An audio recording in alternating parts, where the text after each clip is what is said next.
Namaste, my tribe, my friends, my family. So glad to meet you here today.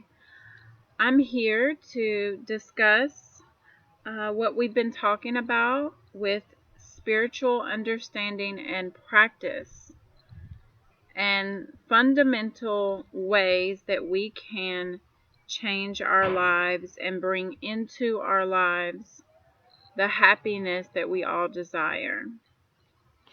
We've been talking a lot about mental attitude and meditation and reprogramming our thinking and how we can bring prosperity, love, health, all of these abundances into our life. It is possible. The first time we spoke, I spoke about meditation. Meditation is very important because you connect to a higher intelligence than yourself. You have to believe that within you there are all the keys to unlock all the mysteries to why different things in your life aren't going exactly the way you expected them to or you want them to. So then we discussed how we have to change our thinking in order to change our lives. Well, today we're going to talk about the mental attitude about prosperity. You know, some people could have a couple of $1,000s in their bank and feel like they're very prosperous, while someone who has millions of dollars will feel that they're lacking and they're unhappy. And then some people could have a few dollars in their pocket and feel like they have the world ahead of them. So a lot of this has to do with prosperity in the mind. So if you are rich and you're still feeling that you're lacking, wouldn't we have to agree that there's a mental state of thinking here that is not prosperous? Your mental health isn't prosperous. Your way of viewing your situation is not prosperous. So this is what we want to work on. We want to work on how can we bring prosperity into our mental attitude. Well, first thing, and I have to really state this from my own personal experience, you have to believe you're worth it. You have to believe that you deserve to live the best life possible, that you deserve to be happy, that no one is more entitled than the other. We all deserve this. It doesn't matter where you came from. It doesn't matter your culture, your religion, your color. None of this matters. Myself, I started out with a 6th grade education. I never saw myself going through college. I never saw myself living a life that I'm living in the way that I don't have to worry about how I'm going to take care of my children, how I'm going to feed them, how I'm going to live day to day. I am now comfortable. I'm at home. I eat the best foods there are. I'm able to homeschool my son while I'm taking 2 courses, 2 full degrees online.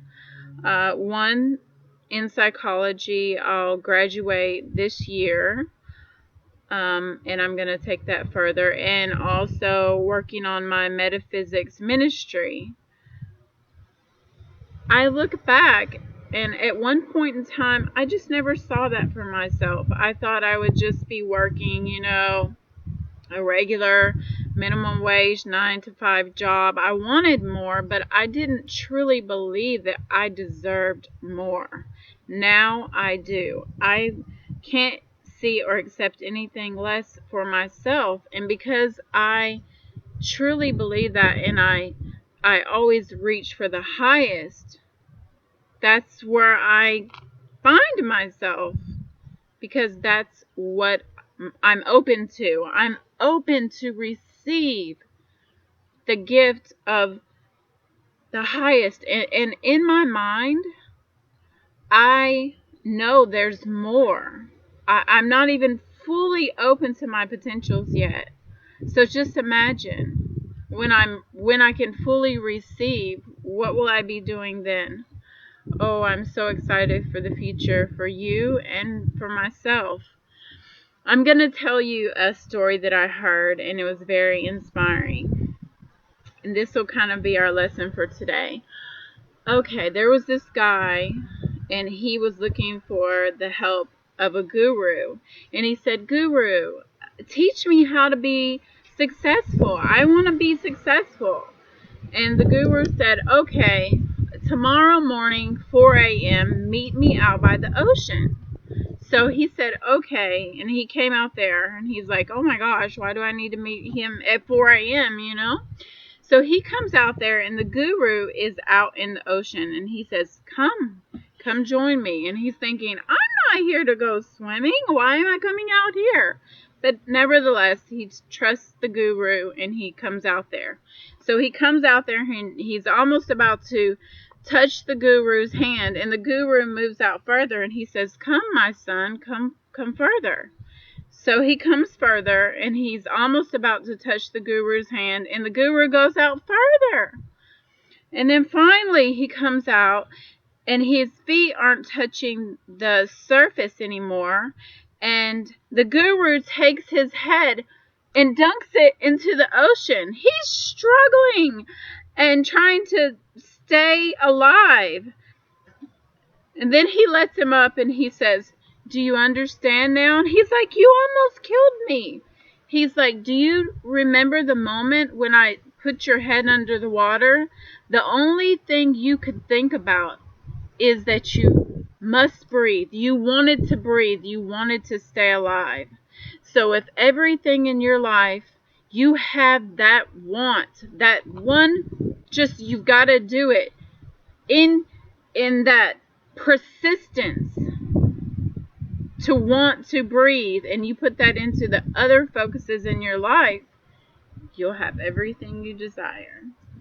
So we've got to remember not to just say what we want and complain about what we don't have. We have to make efforts. And before long, you'll find yourself in a situation that you never actually believed that you would be in. It'll be beyond your imaginations. So that's our thoughts, or my thoughts, I wanted to share with you for today. And I hope everyone is taking at least 30 minutes a day to meditate, just 30 minutes to clear the clutter from their minds and to connect with the higher intelligence that is out here in this wonderful, wonderful universe. And I send love to you all. Many blessings. Namaste.